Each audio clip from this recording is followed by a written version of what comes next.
ಅಖಿಲಾಂಡ ಕೋಟಿ ಬ್ರಹ್ಮಾಂಡ ನಾಯಕ ರಾಜಾದಿರಾಜ ಯೋಗಿರಾಜ ಪರಬ್ರಹ್ಮ ಶ್ರೀ ಸಚ್ಚಿದಾನಂದ ಸದ್ಗುರು ಸಾಯಿನಾಥ್ ಮಹಾರಾಜ್ ಕಿ ಜೈ.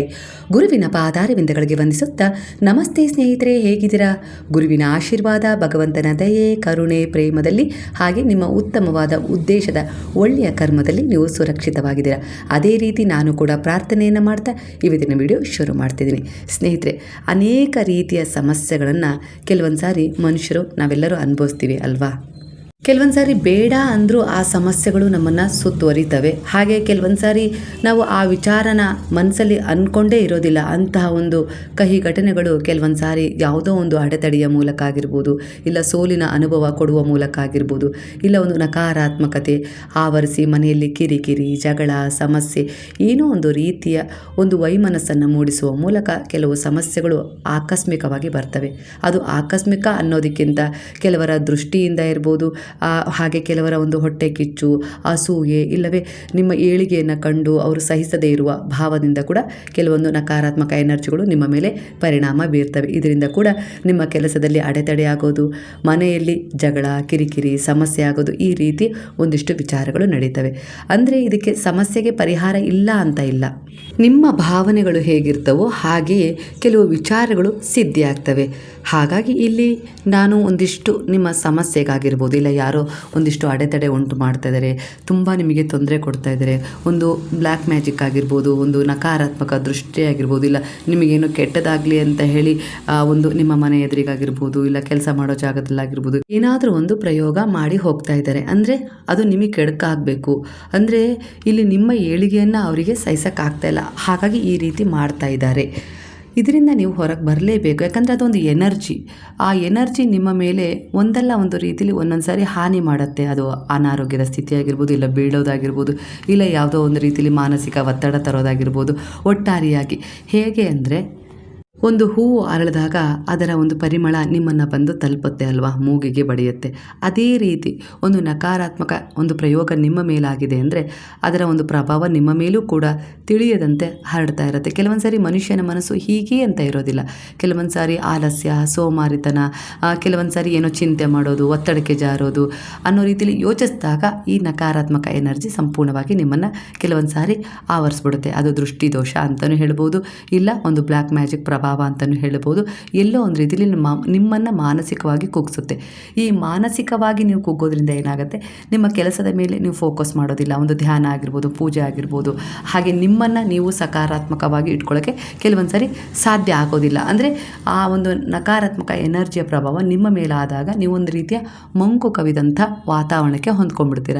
ಹಾಗಾಗಿ ನಿಮ್ಮಿಂದ ಏನೂ ಆಗೋದೇ ಇಲ್ಲ. ಮಾಡಬೇಕು ಅಂತ ಅಂದ್ಕೊಳ್ತಾ ಇದ್ರೆ ಅದು ಆಗೋದಿಲ್ಲ, ಅಡೆತಡೆ ಉಂಟಾಗ್ತಾ ಇರುತ್ತೆ. ಹಾಗಾಗಿ ಇಂತಹ ಒಂದು ಪ್ರಭಾವಗಳು ಆಗಾಗ ನಮ್ಮ ಎದುರಿಗೆ ಬರ್ತಾನೆ ಇರುತ್ತೆ, ನಮ್ಮ ಮೇಲೆ ನಡೀತಾನೆ ಇರುತ್ತೆ. ಯಾಕಂದರೆ ನಾವೆಲ್ಲೋ ಓಡಾಡಿದ್ದೀವಿ ಅಂದರೆ ಅಲ್ಲೊಂದು ಯಾವುದೋ ಒಂದು ನಕಾರಾತ್ಮಕ ಎನರ್ಜಿ ಇತ್ತು, ಅದರ ಪ್ರಭಾವಕ್ಕೂ ನಾವು ಗುರಿಯಾಗ್ಬೋದು.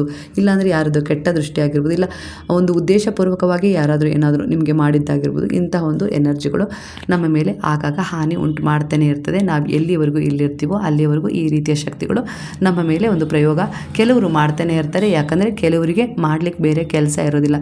ಇನ್ನೊಬ್ಬರ ಏಳಿಗೆ, ಇನ್ನೊಬ್ಬರ ಒಂದು ಅಂದ ಚಂದ, ಇನ್ನೊಬ್ಬರ ಒಂದು ಒಳ್ಳೆಯ ಜೀವನ ಕಂಡು ಅವರಿಗೆಲ್ಲೋ ಒಂದು ರೀತಿಲಿ ನನಗದು ಸಿಗ್ತಾ ಇಲ್ಲ ಅನ್ನೋ ರೀತಿಲಿ ಅವರು ಅದನ್ನು ನಿಮ್ಮಿಂದ ಕಿತ್ಕೊಳ್ಳೋಕ್ಕೆ ಈ ರೀತಿಯಾಗಿ, ಇಲ್ಲ ನಿಮಗೂ ಅದು ಸಿಗಬಾರ್ದು ಅನ್ನೋ ರೀತಿಲಿ ಈ ರೀತಿ ಮಾಡ್ತಾ ಇರ್ತಾರೆ. ಹಾಗಾಗಿ ಇದಕ್ಕೆ ಪರಿಹಾರ ಇಲ್ಲ ಅಂತ ಇಲ್ಲ, ಇದ್ದೇ ಇದೆ. ಅಸಂಭವ ಅನ್ನೋದೇನೂ ಇಲ್ಲ, ಎಲ್ಲವೂ ಕೂಡ ಇಲ್ಲಿ ಸಂಭವ ಅಂತ ಹೇಳ್ತಾರೆ ಗುರುವು. ಅಂದರೆ ಇಲ್ಲಿ ಕೊನೆ ಅನ್ನೋದಿರೋದಿಲ್ಲ, ಪ್ರತಿಯೊಂದು ಕೊನೆಯೂ ಕೂಡ ಒಂದು ಪ್ರಾರಂಭವನ್ನು ಸೂಚಿಸುತ್ತೆ ಅಂತಾರೆ ಗುರುವು, ಅಂದರೆ ಬಾಬಾ. ಅಂದರೆ ಇಲ್ಲಿ ನೀವು ಅವರ ಶರಣದಲ್ಲಿದ್ದೀರಾ ಅಂದರೆ ನಿಮಗೆ ಒಂದೊಂದು ಸಮಸ್ಯೆಗೂ ಒಂದೊಂದು ಏನಾದರೂ ಪರಿಹಾರ ಆಗಾಗ ಸಿಗ್ತಾ ಇರುತ್ತೆ. ಯಾವುದೋ ಒಂದು ಚಿಂತೆಗೆ ಅಲ್ಲೊಂದು ನಿಮಗೆ ಉತ್ತಮವಾದ ಒಂದು ಪರಿವರ್ತನೆ ಸಿಗ್ತಾ ಇರುತ್ತೆ. ಒಟ್ಟಾರೆಯಾಗಿ ಅವರ ಶರಣದಲ್ಲಿ ನೀವು ಸಮರ್ಪಣೆಯಾಗಿದ್ದೀರಾ ಅಂದರೆ ನಿಮ್ಮ ಜೀವನದಲ್ಲಿ ಏನೆಲ್ಲ ಒಂದು ವಿಚಾರಗಳು ನಿಮಗೆ ಕಾಣದಂತೆ ಅದೃಶ್ಯ ರೂಪದಲ್ಲಿ ಯಾರಾದರೂ ನಡೆಸ್ತಾ ಇರ್ತಾರಲ್ಲ, ಆ ಒಂದು ಅದೃಶ್ಯದ ಶಕ್ತಿಯನ್ನು ಕೂಡ ನಿಮಗೆ ತಿಳಿಸಿ ಒಂದು ಪರಿಹಾರವನ್ನು ಮಾಡಿಕೊಳ್ಳಿ ಅನ್ನೋ ರೀತಿಯಲ್ಲಿ ಕೆಲವೊಂದಿಷ್ಟು ಸಂದೇಶಗಳನ್ನು ನಿಮ್ಮ ಎದುರಿಗೆ ತರ್ತಾರೆ ಪರಿಹಾರಗಳ ಮೂಲಕ. ಅಂತಹ ಕರುಣಾಮಯಿ, ದಯಾಮಯಿ, ಪ್ರೇಮಮಯಿ ಸಾಯಿಯಾಗಿ ಇದ್ದಾರೆ. ಹಾಗಾಗಿ ಗುರುವಿನಲ್ಲಿ ನಾವು ಸಂಪೂರ್ಣವಾದ ನಂಬಿಕೆ ಇಟ್ಟು ಶರಣಾದರೆ ನಮ್ಮ ಸಂಪೂರ್ಣ ಭಾರವನ್ನು ಅವರು ಭರಿಸ್ತಾರೆ. ಅಂದರೆ ನಮ್ಮಿಂದ ಯಾವ ಸಮಯದಲ್ಲಿ ಏನಾಗಬೇಕು, ನಾವೇನು ಮಾಡಬೇಕು, ಹಾಗೆ ಎಲ್ಲಿಗೆ ಹೋಗಬೇಕು, ಏನು ನಿರ್ಧಾರ ಮಾಡಬೇಕು, ಯಾವುದು ಸರಿ ಯಾವುದು ತಪ್ಪು ಎಲ್ಲವನ್ನು ಗುರುತಿಸುವಂಥ ಅರಿವನ್ನು ಮೂಡಿಸ್ತಾರೆ ಗುರುವು. ಹಾಗೆ ಇಲ್ಲೂ ಕೂಡ ತಂತ್ರ ಹಾಗೂ ವೇದಾಂತದ ಒಂದು ಆಳವಾದ ಅನುಭವ ಕೆಲವೊಂದು ಸಾರಿ ನಿಮಗೆ ಆಗತ್ತೆ.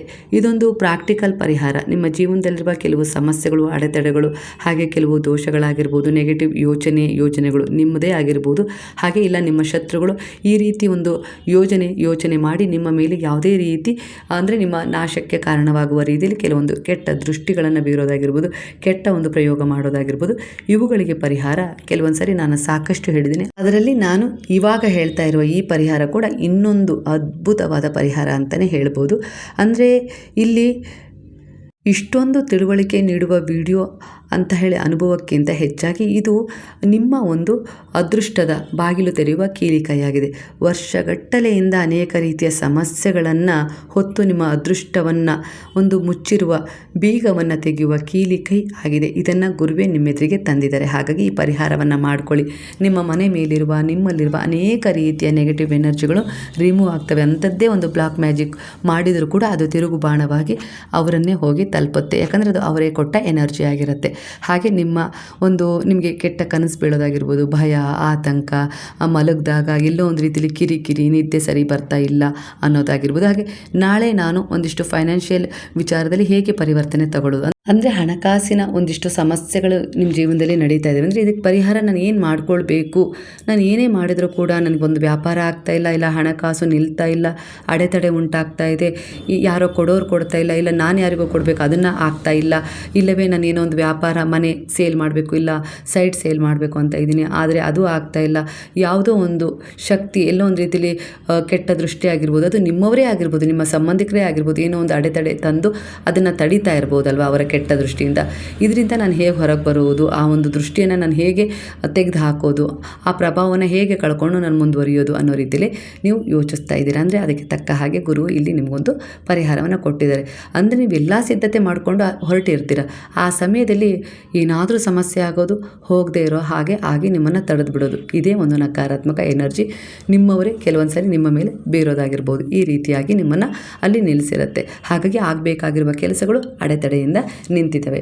ಇಂತಹ ಒಂದು ಅಡೆತಡೆಯಿಂದ ನಿಂತಿರುವ ಕೆಲಸಗಳನ್ನು ನೀವು ಪೂರ್ಣಗೊಳಿಸ್ಕೊಳ್ಬೇಕು. ಯಾವುದೇ ರೀತಿ ಅಡೆತಡೆ ಇಲ್ಲದೆ ಅಂದರೆ ಇಲ್ಲಿ ನಾನು ಹೇಳುವ ಪರಿಹಾರವನ್ನು ನಂಬಿಕೆ ಇಟ್ಟು ಮಾಡಿಕೊಳ್ಳಿ. ಹಾಗಾದರೆ ಇಲ್ಲಿ ಏನು ಮಾಡಬೇಕು? ತುಂಬ ಸರಳ ಪರಿಹಾರ. ಒಂದು ಕೆಂಪು ಅಥವಾ ಹಳದಿ ಮಿಶ್ರಣ ಬಣ್ಣದ ದಾರವನ್ನು ತಗೊಂಡ್ರೂ ಆಯಿತು, ಇಲ್ಲವೇ ಕೇವಲ ಕೆಂಪು ಬಣ್ಣದ ದಾರವನ್ನು ತಗೊಂಡ್ರೂ ಆಯಿತು, ಇಲ್ಲ ಹಳದಿ ಬಣ್ಣದ ದಾರ ತಗೊಂಡ್ರೂ ಆಯಿತು, ಇಲ್ಲ ಎರಡು ಮಿಶ್ರಣ ಇರೋ ದಾರನೂ ಸಿಗುತ್ತೆ, ಅದನ್ನು ತಗೊಂಡ್ರೆ ಇನ್ನೂ ಬೆಟರ್. ಅದರಲ್ಲಿ 101 ಲವಂಗಗಳನ್ನು ಕಟ್ಟಬೇಕು. 101 ಬೇಡ, 9 ತುಂಬ ಒಂದು ಅದ್ಭುತ ಸಂಖ್ಯೆ. ಹಾಗಾಗಿ ಇಲ್ಲಿ 9 ಲವಂಗಗಳನ್ನು ಆ ದಾರದಲ್ಲಿ ಸ್ವಲ್ಪ ಸ್ವಲ್ಪ ದೂರ ಮಾಡಿ ಕಟ್ಟಿ, ನಂತರ ಅದನ್ನು ಗುರುವಿನ ಬಳಿ ಅಂದರೆ ನಿಮ್ಮ ದೇವರ ಕೋಣೆಯಲ್ಲಿಟ್ಟು ಗುರುವಾರದ ಸಂಜೆ ಆಗಿರ್ಬೋದು, ಬೆಳಗ್ಗೆ ಆಗಿರ್ಬೋದು, ನೀವು ಅದನ್ನು ಇಟ್ಟು ಪೂಜೆ ಮಾಡಿ. ಅದಕ್ಕೆ ಲೋಬಾನದ ಹೊಗೆಯನ್ನು ಅದಕ್ಕೆ ಹಿಡಿದು ಅದನ್ನು ಗುರುವಿನ ಪಾದಗಳಲ್ಲಿ ಇಟ್ಟು ನಿಮ್ಮ ಗ್ರಾಮ ದೇವತೆಯನ್ನು, ಕುಲದೇವತೆಯನ್ನು, ಗುರುವನ್ನು ಸ್ಮರಣೆ ಮಾಡಿಕೊಳ್ಳಿ. ನಂತರ 9 ಬಾರಿ ಸಾಯಿ ಗಾಯತ್ರಿ ಮಂತ್ರವನ್ನು ಆ ಒಂದು ಲವಂಗದ ಮಾಲೆಯನ್ನು ಹಿಡಿದು ಹೇಳ್ಕೊಳ್ಳಿ. ನಂತರ ಅದನ್ನು ನಿಮ್ಮ ಮೇನ್ ಡೋರಿಗೆ ಕಟ್ಟಬೇಕು. ನೀವು ರಾತ್ರಿ ಮಲಗೋದಕ್ಕಿಂತ ಮೊದಲೇ ಕಟ್ಟಿ, ಇಲ್ಲ ಸಂಜೆ 6 ಗಂಟೆ ಕಟ್ಟಿ, ಇಲ್ಲ ಬೆಳಗ್ಗೆ ಪೂಜೆ ಮಾಡಿದಾಗ ಆವಾಗಲೂ ಕಟ್ಬೋದು. ಇಲ್ಲ ನಾನು ಆಫೀಸಿಗೆ ಹೋಗ್ತೇನೆ, ಬರೋದು ತುಂಬ ತಡ ಇದೆ, ನಾನು ರಾತ್ರಿ ಮಾಡ್ಕೊಳ್ಬೋದು ಅಂದರೆ ಖಂಡಿತ ಬಾಬಾರವರಿಗೆ 10 ಗಂಟೆಗೆ ಒಂದು ಆರತಿ ಆಗುತ್ತೆ. ಆ ಸಮಯದಲ್ಲೂ ಕೂಡ ಒಂದು ಲವಂಗದ ಮಾಲೆಯನ್ನು ಕಟ್ಟಿ ಅದನ್ನು ಲೋಬಾನದ ಒಂದು ಹೊಗೆ ಹಿಡಿದು ಬಾಬಾರವರ ಹತ್ತಿರ ಇಟ್ಟು 9 ಬಾರಿ ಸಾಯಿ ಗಾಯತ್ರಿ ಮಂತ್ರವನ್ನು ಹೇಳಿ ನಿಮ್ಮ ಕುಲದೇವತೆಯನ್ನು ಸ್ಮರಣೆ ಮಾಡಿಕೊಂಡು, ಗ್ರಾಮ ದೇವತೆಯನ್ನು ಸ್ಮರಣೆ ಮಾಡಿಕೊಂಡು ಅದನ್ನು ನಿಮ್ಮ ಮನೆಯ ಹೊಸಲಿಗೆ ಕಟ್ಟಬೇಕು. ನಾನಿಲ್ಲಿ ವಿಡಿಯೋದಲ್ಲಿ ತೋರಿಸಿದ್ದೀನಲ್ಲ ಆ ರೀತಿ ಕಟ್ಟಿ, ಅಂದರೆ ಉದ್ದವಾಗಿ ಎಲ್ಲ ಒಂದು ಮಾಲೆಯ ರೀತಿಯಲ್ಲಿ ಹಾಕಿಬಿಡಿ. ನಂತರ ಇದು ಅಲ್ಲೇ ಇರಬೇಕು. ಶುಕ್ರವಾರದ ದಿನ ಕೂಡ ಅದಕ್ಕೆ ಲೋಪಾನದ ಹೊಗೆಯನ್ನು ಹಿಡಿಬೇಕು, ಸಂಜೆ ಇಲ್ಲ ಬೆಳಗ್ಗೆ. ನಂತರ ಶನಿವಾರದ ದಿನ ಅದನ್ನು ಸಂಜೆ ಹೊತ್ತು ತೆಗೆದು ಅದನ್ನು ನಿಮ್ಮ ಮನೆಯ ಒಂದು ಕಾಂಪೌಂಡಲ್ಲಿ ಇಲ್ಲ ಸ್ವಲ್ಪ ಮನೆಯಿಂದ ಹೊರಗಡೆ ದೂರದಲ್ಲಿ ತಗೊಂಡೋಗಿ ಅದನ್ನು ಒಂದು ನೆಲದ ಮೇಲೆ ಇಟ್ಟು, ಅಂದರೆ ಒಂದು ಪೇಪರ್ ಆದರೂ ಹಾಕಿ ಅದರ ಮೇಲೆ ಇಟ್ಟು, ಅದರ ಮೇಲೆ ಒಂದು ಕರ್ಪೂರವನ್ನು ಇಟ್ಟು, 1-2 ಕರ್ಪೂರವನ್ನು ಇಟ್ಟು ಅದಕ್ಕೆ ನೀವು ಬೆಂಕಿ ಹಚ್ಚಬೇಕು. ಅದು ಪೂರ್ಣವಾಗಿ ಸುಟ್ಟು ಬೂದಿ ಆಗಬೇಕು. ಆ ರೀತಿಯಾಗಿ 1-2 ಕರ್ಪೂರವನ್ನು ಪುಡಿ ಮಾಡಿ ಅದರ ಮೇಲೆ ಹಾಕಿ ನಂತರ ಬೆಂಕಿ ಹಚ್ಚಿ, ನಂತರ ನಮ್ಮ ಮನೆಯಲ್ಲಿರುವ ಎಲ್ಲ ರೀತಿಯ ಒಂದು ನಕಾರಾತ್ಮಕ ದೃಷ್ಟಿಯಾಗಿರ್ಬೋದು, ಯಾರು ಏನು ಕೆಟ್ಟ ಪ್ರಭಾವ ಬೀರಿದ್ರೋ ಅದೆಲ್ಲವೂ ಇವತ್ತಿಗೆ ನಾಶ ಆಯಿತು. ಗುರುವಿನ ಅನುಗ್ರಹ ಆಶೀರ್ವಾದ ಇನ್ನು ನಮ್ಮ ಮೇಲೆ, ನಮ್ಮ ಕುಲದೇವತೆಯ ಆಶೀರ್ವಾದ ನೆಲೆಯಾಯಿತು. ಇನ್ಯಾವುದೇ ರೀತಿ ಅಡೆತಡೆ ಏನೂ ಸಮಸ್ಯೆ ಬರೋದಿಲ್ಲ, ಎಲ್ಲ ಒಳ್ಳೆಯದಾಗುತ್ತೆ. ನಾನು ಅಂದ್ಕೊಂಡಿದ್ದೆಲ್ಲ ನಡೆಯುತ್ತೆ. ನನ್ನ ಸೈಟ್ ಸೇಲ್ ಆಗುತ್ತೆ, ಮನೆ ಸೇಲ್ ಆಗುತ್ತೆ, ಮನೆ ಬದಲಾವಣೆ ಮಾಡ್ತೀನಿ. ಹಾಗೆ ಮಕ್ಕಳಲ್ಲಿ ಒಂದು ಬದಲಾವಣೆ ಆಗುತ್ತೆ, ಕುಟುಂಬದಲ್ಲಿ ಒಂದು ಸಂತೋಷ, ಒಂದು ಏನು ಸಂಭ್ರಮ ಆಚರಣೆ ಮಾಡುವಂಥ ಒಂದು ಕ್ಷಣಗಳು ಮನೆಯಲ್ಲಿ ಬರ್ತವೆ ಅನ್ನೋ ರೀತಿಯಲ್ಲಿ ಎಲ್ಲ ರೀತಿಯಲ್ಲೂ ನೀವು ಹೇಳ್ತಾ ಮನೆಗೆ ಬಂದು ಕೈಕಾಲು ಮುಖ ತೊಳೆದು ದೇವರಿಗೆ ದೀಪವನ್ನು ಹಚ್ಚಿ ನಂತರ ನೀವು ಅವರಿಗೆ ಹೇಳಬೇಕು, ಕೃತಜ್ಞತೆಗಳು, ಈ ಪರಿಹಾರವನ್ನು ಮಾಡ್ಕೊಳ್ಳೋಕ್ಕೆ ನೀವು ನನಗೆ ಮಾರ್ಗದರ್ಶನ ಮಾಡಿದ್ದಕ್ಕೆ ಕೃತಜ್ಞತೆಗಳು. ನಿಮ್ಮಿಂದ ಇವತ್ತು ನಮ್ಮಲ್ಲಿರುವ ನಕಾರಾತ್ಮಕ ಎನರ್ಜಿ ಸಂಪೂರ್ಣವಾಗಿ ದೂರವಾಯಿತು ಅನ್ನೋ ರೀತಿಯಲ್ಲಿ ಗುರುವಿಗೆ, ಹಾಗೆ ನೀವು ನಂಬಿದ ಕುಲದೇವತೆಗೆ, ಇಷ್ಟ ದೇವತೆಗೆ ಪ್ರಾರ್ಥನೆಯನ್ನು ಮಾಡಿ, ಅಂದರೆ ಒಂದು ಕೃತಜ್ಞತೆಯನ್ನು ಸಲ್ಲಿಸುವ ಮೂಲಕ ಒಂದು ನಮಸ್ಕಾರವನ್ನು ಮಾಡಿ ಆರಾಮಾಗಿದ್ಬಿಡಿ. ಈ ರೀತಿ ನೀವು ಪ್ರತಿ ಗುರುವಾರ ಮಾಡಿಕೊಂಡ್ರೆ ತುಂಬ ಒಳ್ಳೆಯದು. ಯಾಕಂದರೆ ನಮ್ಮ ಮನೆಯನ್ನು ನಾವು ಆವಾಗ ಕ್ಲೈನ್ಸ್ ಮಾಡಿಕೊಳ್ಳೇಬೇಕು. ಇಲ್ಲ ಅಂದರೆ ನೋಡಿ, ಕನ್ನಡಿಯನ್ನು ಒಂದು 7 ದಿನಗಳ ಕಾಲ ಒರೆಸ್ತಾ ಇದ್ದರೆ ಧೂಳು ಕೂರುತ್ತೆ ತಾನೆ, ಮುಖ ಅಸ್ಪಷ್ಟವಾಗಿ ಕಾಣುತ್ತೆ. ಹಾಗೆ ನಿಮ್ಮ ಮನೆಯನ್ನು 7 ದಿನ ನೀವು ಗುಡಿಸ್ತೆ ಸಾರಿಸ್ತಾ ಇದ್ದರೆ ಹೇಗಾಗತ್ತೆ ಹೇಳಿ, ಆ ರೀತಿಯಾಗಿ. ಹಾಗಾಗಿ 7 ದಿನಗಳ ಒಂದು ಓಡಾಟದಲ್ಲಿ ನಮ್ಮದೇ ಆದ ಒಂದು ವಿಚಾರಗಳಲ್ಲಿ ನಾವು ತೊಡಗಿಕೊಂಡಾಗ ನಮ್ಮ ಮೇಲೆ ಒಂದಿಷ್ಟು ಜನರ ಕೆಟ್ಟ ದೃಷ್ಟಿ, ಅದು ಮನೆಗೆ ಬಂದವರದ್ದಾಗಿರ್ಬೋದು, ಇಲ್ಲ ಸಂಬಂಧಿಕರದ್ದಾಗಿರ್ಬೋದು, ಇಲ್ಲ ನಿಮ್ಮ ಯಶಸ್ವಿ ಏಳಿಗೆಯನ್ನು ಕಂಡು ಕೆಲವೊಂದು ಜನ, ಅಂದರೆ ಅದು ಅಪರಿಚಿತರೇ ಆಗಿರ್ಬೋದು, ಇಲ್ಲ ನಿಮ್ಮ ವಿಶ್ವಾಸದವರೇ ಆಗಿರ್ಬೋದು, ಇಲ್ಲ ನಿಮ್ಮ ಸ್ನೇಹಿತರೇ ಆಗಿರ್ಬೋದು, ಸಂಬಂಧಿಕರೇ ಆಗಿರ್ಬೋದು, ಒಂದು ಒಡನಾಟದಲ್ಲಿ ನೀವಿದ್ದಾಗ ನಿಮ್ಮ ಮನೆಯ ಒಂದಿಷ್ಟು ಪರಿಸ್ಥಿತಿಗಳು ಅವ್ರಿಗೆ ಗೊತ್ತಿರ್ತದೆ. ಅವರು ನಿಮ್ಮ ಮೇಲೆ ಒಂದು ಕೆಟ್ಟ ದೃಷ್ಟಿಯನ್ನು ಬೀರ್ಬೋದು. ಅಂದರೆ ನಮ್ಗೆ ಯಾಕೆ ಇದು ಸಿಗ್ತಾ ಇಲ್ಲ, ಇವರಿಗೆ ಸಿಕ್ಕಿದ್ದು ಅನ್ನೋ ರೀತಿಯಲ್ಲಿ ಅವರು ನಿಮ್ಮ ಯಾವುದೋ ಒಂದು ಸಂಬಂಧ ಆಗಿರ್ಬೋದು, ಇಲ್ಲ ನಿಮ್ಮ ಮನೆಯಲ್ಲಿರುವ ಒಂದಿಷ್ಟು ವಸ್ತುಗಳನ್ನು ನೋಡಾಗಿರ್ಬೋದು, ಸುಖ ಶಾಂತಿ ನೆಮ್ಮದಿಯನ್ನು ಕಂಡಾಗಿರ್ಬೋದು, ಅವರು ವಿಚಾರ ಮಾಡಿದ್ರು ಅಂದರೆ ಅಲ್ಲಿಗೆ ಅವರ ಒಂದು ನಕಾರಾತ್ಮಕ ಎನರ್ಜಿ ನಿಮ್ಮ ಮೇಲೆ ಪರಿಣಾಮ ಬೀರ್ತು ಅಂತೇಳಿ. ಹಾಗಾಗಿ ಆ ಧೂಳನ್ನು ಆಗಾಗ ಈ ರೀತಿ ಒಂದಿಷ್ಟು ಪರಿಹಾರಗಳ ಮೂಲಕ ನೀವು ಕ್ಲೈನ್ಸ್ ಮಾಡಿಕೊಳ್ಳಬೇಕು. ನಾನು ಸಾಕಷ್ಟು ಪರಿಹಾರವನ್ನು ತಿಳಿಸ್ತಾ ಇದ್ದೀನಿ, ಅದರಲ್ಲಿ ಇದನ್ನು ಗುರುವಾರ ಮಾಡ್ಕೊಳ್ಳಿ, ತುಂಬ ಒಳ್ಳೆಯದಾಗುತ್ತೆ. ನಿಮಗೆ ಗೊತ್ತಾಗುತ್ತೆ ಯಾವೆಲ್ಲ ರೀತಿಯಲ್ಲಿ ಒಂದು ಪಾಸಿಟಿವ್ ವೈಬ್ಸ್ ನಿಮ್ಮನ್ನು ಆವರಿಸ್ತವೆ. ಅದ್ರ ಜೊತೆಗೆ ನೀವು ಅಂದ್ಕೊಂಡಿರುವ ಎಲ್ಲ ರೀತಿಯ ಒಂದು ಕೆಲಸ ಕಾರ್ಯಗಳಲ್ಲಿ ಏನು ಅಡೆತಡೆ ಆಗಿತ್ತಲ್ಲ, ಅದೆಲ್ಲವೂ ನಿಧಾನವಾಗಿ ನಿವಾರಣೆ ಆಗ್ತಾ ಹೋಗುತ್ತೆ. ಹಾಗಾಗಿ ಇಲ್ಲಿ ಸಾಯಿ ಸಚ್ಚರಿತ್ರೆ ಆಗಿರ್ಬೋದು, 9 ದಿನದ ದೀಪಾರಾಧನೆ ಆಗಿರ್ಬೋದು, ಹಾಗೆ ಭಗವದ್ಗೀತೆ ಆಗಿರ್ಬೋದು, ಯಾವುದಾದ್ರೂ ದೇವಿ ಪಾರಾಯಣ ಆಗಿರ್ಬೋದು, ಖಂಡಿತ ಕುಲದೇವತೆಯ ಸ್ಮರಣೆ, ಗ್ರಾಮ ದೇವತೆಯ ಸ್ಮರಣೆ, ಗುರುವಿನ ಸ್ಮರಣೆ ಎಲ್ಲವೂ ನಿಮ್ಮ ಮನೆಯಲ್ಲಿ ಇದ್ದಾಗ ಸಕಾಲಕ್ಕೆ ಸರಿಯಾಗಿ ನೀವೇನು ಮಾಡಿಕೊಳ್ಬೇಕು ಅನ್ನುವ ಒಂದು ಮಾರ್ಗದರ್ಶನ ಆ ಶಕ್ತಿಯಿಂದ ನಿಮಗೆ ಸಿಗ್ತಾ ಹೋಗುತ್ತೆ. ಸ್ನೇಹಿತರೆ, ಇದಕ್ಕೆ ಹೇಳೋದು, ನಮಗೆ ಕಷ್ಟ ಇದೆ, ಸಮಸ್ಯೆ ಇದೆ, ದುಃಖ ಇದೆ ಅಂತೇಳಿ ನಾವು ಯಾವುದೇ ರೀತಿ ಒಂದು ಪೂಜೆ ಪುನಸ್ಕಾರ ಮಾಡಿ ಸಾಕಾಗಿ ಹೋಗಿದೆ ಅನ್ನೋ ರೀತಿಯಲ್ಲಿ ನಾವು ಸೋಲು ಒಪ್ಕೊಳ್ಳೋದಲ್ಲ. ಅದರಲ್ಲಿ ನಾವು ನಮ್ಮ ಒಂದು ಜ್ಞಾನವನ್ನು ನಿರತವಾಗಿ ಹೋದಾಗ ಅದ್ರ ಜೊತೆ ನಾವು ಒಳಗಿಂದನೇ ಹೀಲ್ ಆಗ್ತಾ ಇರ್ತೀವಿ. ಅದು ನಮಗೆ ಗೊತ್ತಾಗ್ತಾ ಇರೋದಿಲ್ಲ ಅಷ್ಟೇ. ಅಂದರೆ ಅವರು ನಮಗೆ ಒಂದು ಆಳವಾದ ಅನುಭವದ ಮೂಲಕ ಅದೃಶ್ಯ ರೂಪದಲ್ಲಿ ನಮ್ಮನ್ನು ಕಾಯ್ತಾ ಇರ್ತಾರೆ. ಒಟ್ಟಾರೆಯಾಗಿ ಯಾವುದೋ ರೂಪದಲ್ಲಿ, ಒಂದು ಸಂದೇಶದ ರೂಪದಲ್ಲಿ ಒಂದು ಪರಿಹಾರವನ್ನು ತಿಳಿಸಿ ಆ ಸಮಯಕ್ಕೆ ಅನುಗುಣವಾಗಿ ನಿಮ್ಮನ್ನು ನೀವು ಕ್ಲೈನ್ಸ್ ಮಾಡ್ಕೊಳ್ಳೋಕ್ಕೆ ಸಹಾಯ ಮಾಡ್ತಾರೆ. ಹಾಗಾಗಿ ಪೂಜೆ, ಒಂದು ವ್ರತ, ಒಂದು ಸಂಕಲ್ಪ, ಒಂದು ಧ್ಯಾನ, ಒಂದು ನಾಮಸ್ಮರಣೆ, ಒಂದು ಒಳ್ಳೆಯ ಉದ್ದೇಶದ ಕರ್ಮ ಯಾವತ್ತಿಗೂ ಕೂಡ ವ್ಯರ್ಥ ಆಗೋದಿಲ್ಲ. ಅದು ನಿಮ್ಮ ಪುಣ್ಯವಾಗಿ ಭಗವಂತನ ಬಳಿ ಇರುತ್ತೆ. ಅದು ಉಚಿತವಾದ ಸಮಯದಲ್ಲಿ ನಿಮಗೆ ಸಹಾಯ ಮಾಡೋ ರೀತಿಯಲ್ಲಿ ಅದು ನಿಮ್ಮನ್ನು ತಲುಪುತ್ತೆ. ಹಾಗಾಗಿ ನಾನು ಅದು ಮಾಡಿದೆ ನನಗೇನು ಪರಿಹಾರ ಸಿಕ್ಕಿಲ್ಲ ಅನ್ನೋದಕ್ಕಿಂತ ನಂಬಿಕೆ ಇರಬೇಕು. ನಾನು ಮಾಡಿದ್ದು ಒಳ್ಳೆಯ ಕೆಲಸ ಅನ್ನೋದು ನಿಮಗಿದ್ರೆ ನೆನಪು, ಖಂಡಿತ ಅದಕ್ಕೊಂದು ಪ್ರತಿಫಲ ಅನ್ನೋದು ಭಗವಂತ ಕೊಡ್ತಾನೆ. ನನ್ನ ಉದ್ದೇಶ, ನನ್ನ ಯೋಜನೆ ಒಳ್ಳೆಯದಾಗಿದ್ದರೆ ಭಗವಂತ ನನ್ನ ಜೊತೆ ನಿಂತೇ ನಿಲ್ತಾರೆ ಅನ್ನುವ ನಂಬಿಕೆಯಿಂದ ನಿಮ್ಮ ಪ್ರಾರ್ಥನೆ, ನಿಮ್ಮ ಸಂಕಲ್ಪ, ನಿಮ್ಮ ವ್ರತ, ನಿಮ್ಮ ದೀಪಾರಾಧನೆ, ನಿಮ್ಮ ಸಚ್ಚರಿತ್ರೆ ಪಾರಾಯಣಗಳಾಗಿರ್ಬೋದು, ದೇವಿ ಪಾರಾಯಣ ಆಗಿರ್ಬೋದು, ಸ್ಮರಣೆ ಆಗಿರ್ಬೋದು, ಎಲ್ಲವೂ ನಿಮಗೆ ಒಂದು ರಕ್ಷಣೆಯನ್ನು ಕೊಡ್ತದೆ. ಒಟ್ಟಾರೆಯಾಗಿ ನಿಮ್ಮ ನಂಬಿಕೆಗೆ ಅನುಸಾರವಾಗಿ ಯಾವುದೇ ರೀತಿ ಒಂದು ಪರಿಹಾರ ಅದು ಪರಿವರ್ತನೆಯ ರೂಪದಲ್ಲಿ ನಿಮಗೆ ಬ್ಲೆಸ್ಸಿಂಗ್ ತಂದು ಕೊಡುತ್ತೆ. ಅಂದರೆ ನಂಬಿಕೆ ಇರಬೇಕು. ನಂಬಿಕೆ ಇಟ್ಟು ಮಾಡಿದರೆ ಖಂಡಿತ ಕಲ್ಲು ಕೂಡ ಭಗವಂತನ ರೂಪದಲ್ಲಿ ನಮಗೆ ಆಶೀರ್ವಾದವನ್ನು ಕೊಡುತ್ತೆ. ಸ್ನೇಹಿತರೆ, ಮಾಹಿತಿ ಇಷ್ಟವಾಗಿದೆ ಅಂತೇಳಿ ಅಂದ್ಕೊಳ್ತೀನಿ. ಖಂಡಿತ ಈ ಪರಿಹಾರವನ್ನು ಮಾಡ್ಕೊಳ್ಳಿ. ಯಾಕಂದರೆ ಸಾಕಷ್ಟು ಜನ ಸಾಕಷ್ಟು ಸಮಸ್ಯೆಗಳಿದ್ದಾವೆ ಅಂತ ಹೇಳ್ಕೊಳ್ತಾ ಇದ್ದೀರಾ.